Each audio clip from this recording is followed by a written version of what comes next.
It's a do-or-die game for Bangladesh as they take on Hong Kong, China in the all-important AFC Asian Cup Qualifiers Group C clash on the 9th of October in Dhaka. So can the football Tigers secure those much-needed 3 points against the Dragons? Let's find out in today's Merseyside Global College presents Match Preview with me, Asma Husna, as your host alongside Liam.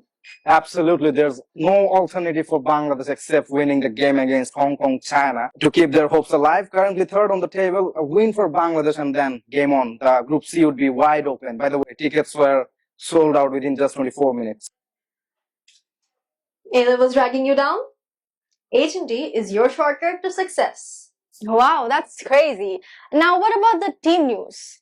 Yeah, unfortunately, there are some injury concerns. A couple of them have already been ruled out, while some of the important players like Tariq Kazi, Alamin, and Topu Bormon are still struggling with their injuries and remain uncertain for the game. I see. What about Hamza, Choudhury, and Shamit Shome? Yeah, Hamza is here. Shamit will join the squad soon. Both of them were occupied with their club games, so they're in a good rhythm. However, they won't get much rest after landing in Dhaka before the game. But these guys are professionals, so I don't think that would be a big issue for them. Yeah, hopefully. Now, getting both of them is a great boost for Bangladesh nonetheless. Let's go back to Hamza again. All eyes will be on him, right?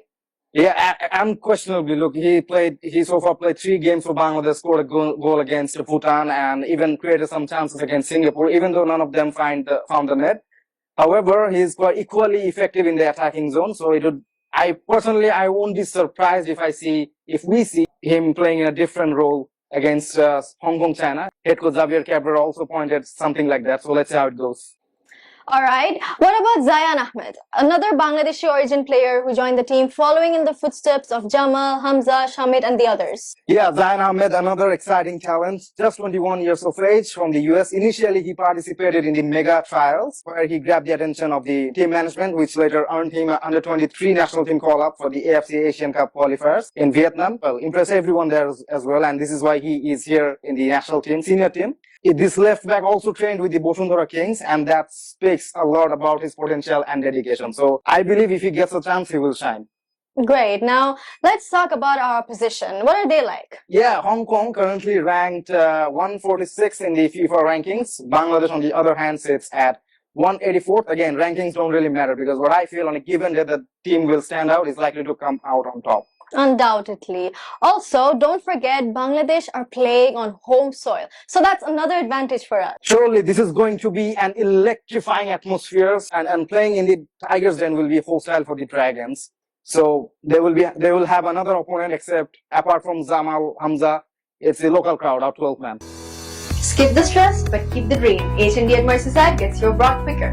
Well, I just love the wordplay, Tigers Den. Anyways, let's continue. I know, right? Coming back to Hong Kong, their goalkeeper, Yap Hung Fa, is the most experienced campaigner in this squad. Interestingly, he only knows Hamza from our team. Oh. Additionally, 13 out of 35 members of Hong Kong China's preliminary squad are based in mainland China.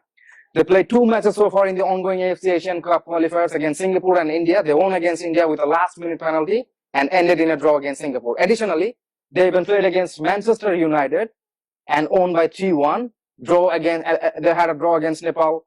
Apart from this, they played 3 matches in the East Asian Cup and lost all of them against Japan, Korea, Republic, and China. In the Kings Cup, they lost to Iraq but had a massive 8-0 win over Fiji. So I would say they are coming into this game after a solid preparation.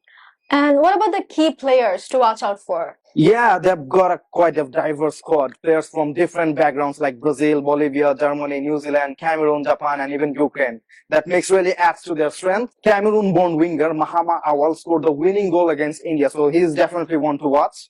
Then there's Fernando Pedreira, a Brazilian-born player who switched to Hong Kong in 2022. He's a solid on the left flank and brings a lot of experience. In attack, Everton Camargo, their main threat, another Brazilian-born winger who scored 10 goals in 19 appearances, is fast, smart, and dangerous in front of the goal. Alongside him, Juninho and Stephen Pedreira, also from Brazil, and they add flair and unpredictability, while Matthew Elliott from New Zealand provides that finishing touch up front. Wow, that's amazing. Seems like they've had enough match practice. Now, is it the same for Bangladesh? Not at all. After the Singapore game on June 10, Bangladesh just played 1 game that was against Nepal, which they ended in a draw. They were supposed to play another game against a similar opposition on the same tour. However, due to the political unrest. I mean, you know what happened in Nepal last month? The game was cancelled, and Shamit, Shome, and Hamza were not part of that tour as well because they didn't receive NOCs from their respected club.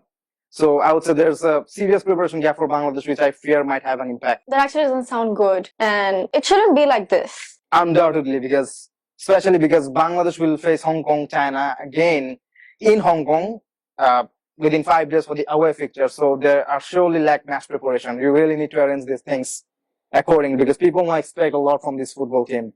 And qualifying for the Asia Cup 2027 would take the excitement to another level. It will also justify the inclusion of the megastars like Hamza and players like Shamit and others. So one last question before we conclude. What do you think the score will be after the final whistle in both these games? Yeah, look, I was quite excited and hopeful before the Singapore game, but things aren't the same anymore. So I'm not that ambitious. Let's be very honest with you. I mean, I'd still want to hear your opinion. All right, so it would be great if they can secure at least 1 point in the home game, and I don't think they can beat Hong Kong in Hong Kong.